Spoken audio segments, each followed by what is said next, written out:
Jika bisa jujur, adalah sosial eksperimen di mana kita akan mendengarkan pengakuan terdalam seseorang yang tersembunyi dan yang telah dialami. Jika bisa jujur. Sakit leher kan identik dengan pegal biasa ya? Tapi ternyata aku terkena hernia nucleus pulposus atau HNP yang istilah umumnya saraf kejepit. Uang yang awalnya untuk keliling Eropa, ya jadinya untuk ngebenerin sakitnya leher. Tabunganku pun tergerus untuk obat, fisioterapi, karena ya aku nggak ada asuransi. Izin setengah hari di kantor pun ya ke fisioterapi. Selain malu, ada rasa menyesal. Kenapa ya, kok aku nggak punya tabungan untuk selain liburan keliling Eropa? Kenapa aku nggak punya asuransi? Kenapa ya? Aku yang tadinya merasa hopeful, ya jadinya merasa hopeless.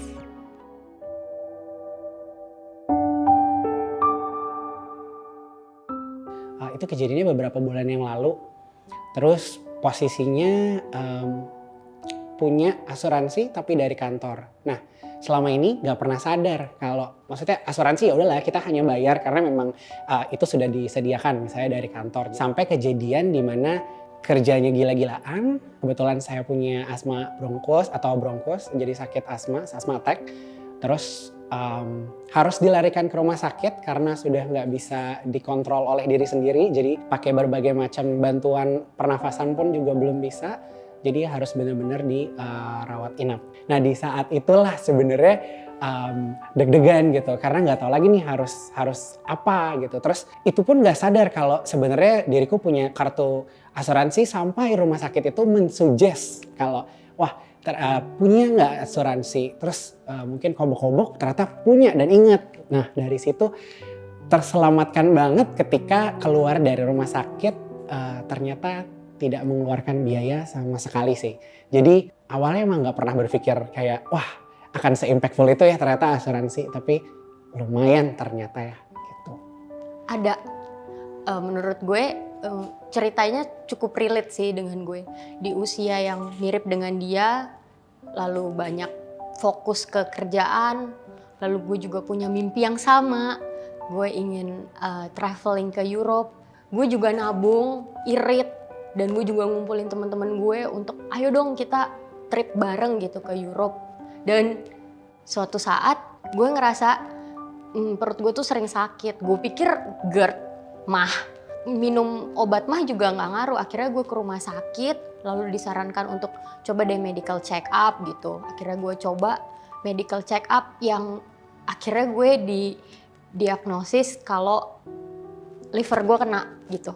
Gue sakit liver gitu. Dan gue membutuhkan biaya berobat yang gak sedikit jumlahnya. Dan akhirnya mau gak mau gue harus merelakan mimpi gue ke Europe sama temen-temen gue untuk berobat gitu. Di cerita tadi juga dia bilang kalau selain sedih karena tabungannya kepake, gue juga malu. Sama, gue juga ngerasa malu. Di usia gue yang sebenarnya masih muda ya, masih terbilang muda, tapi gue udah sakit.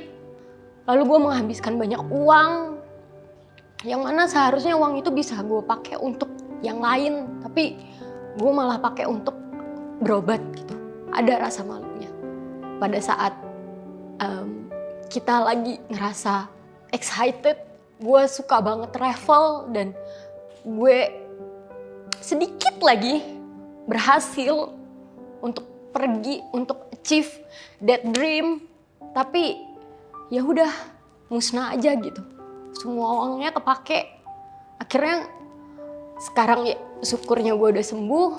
Tapi karena gak ada uang yang tersisa untuk pergi ke Europe, untuk menggapai cita-cita gue itu lagi, gue akhirnya mulai lagi dari nol. Dan itu sedih. Sedih.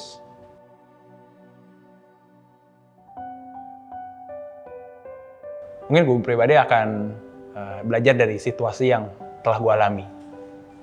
Apa yang bisa gue ambil hikmahnya dari kejadian yang telah gue alami ini. Dan mencoba untuk do something better dibandingkan sebelumnya. Karena memang kebetulan kita berhubungan dengan sakit penyakit, mungkin kita bisa lebih mempersiapkan diri kita atau memberikan proteksi dengan diri kita sendiri secara lebih baik. Karena memang seperti gue sendiri pun sebagai kepala keluarga penting untuk memiliki perlindungan sedini mungkin. Mungkin kalau boleh menyampaikan lah kepada beliaunya, start small, start by now. Start small itu mungkin bisa mengkonsiderasikan dirinya untuk melakukan atau belajarlah dari pengalaman yang sudah dilakukan, punya mimpi-mimpi yang harus dikontrol, sama menjaga diri juga sih, itu juga penting. Terus juga mulai memikirkan hal-hal kesecurean tuh bukan hanya dari mimpi-mimpi yang besar, tapi kesecurean juga bisa dari diri sendiri kali ya. Mungkin lebih ngerasanya ke situ. Dan jarang, termasuk diriku, itu jarang aware bahwa diri sendiri itu juga salah satu yang harus digaransiin gitu. Bukan mimpi-mimpi yang harus digaransiin.